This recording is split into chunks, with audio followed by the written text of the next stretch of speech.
3 తరాల ఎలక్షన్స్ రాబోయే 3 తరాలు వచ్చేటప్పుడు కూడా ఇప్పుడు నెక్స్ట్ వచ్చేటప్పుడు నాన్నగారు చేశారు, మా నాన్నగారు చేశారు, దాన్ని నేను కొనసాగిస్తానంటారు లోకేష్ గారి తర్వాత మరి అలా వేసిన ప్లాన్ వర్కౌట్ అవ్వలేదు. పోలవరం కానీ ఇది కానీ 2019 వాళ్ళే రావాలి కదా, గ్యాప్ వచ్చేసింది కదా అక్కడ, అంటే గ్యాప్ వచ్చేసింది కదా, నమ్మలేదు కదా, మళ్ళీ ప్రజలు నమ్మలేదు కదా, మళ్ళీ ఆయనకి అలా అనుకుంటే మళ్ళీ బాబు గారు సీఎం అవ్వాలి.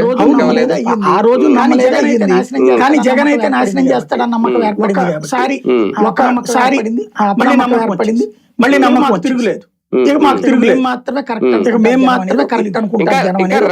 ఇంకా రెడీ కాని రాజధాని కోసం ఈ స్థాయిలో ఎంత పెద్ద పెద్ద రింగ్ రోడ్లన్నీ అంటే విజన్ లో భాగం అవసరం అంటే నా దృష్టిలో రింగ్ రోడ్ అయితే అవసరం. అంటే రాజధాని కోసం రింగ్ రోడ్ అది కూడా విజయవాడ గుంటూరు తెనాలి మంగళగిరి కలిపేరే రింగ్ రోడ్ అవ్వాలి. అదే నెంబర్ 500 మీటర్లు అంటే హైవే 70 అంటే 70 మీటర్లు, హైవే అంటే 70 మీటర్లు, 140 మీటర్లు 8 లైన్ల అంతవరకు. మిగతాదంటే నేను అనుకోవడం కంటే ప్రభుత్వం తీసుకుని కట్టి దాని మీద ఏ షాపింగ్ కాంప్లెక్స్ ఇస్తుంది.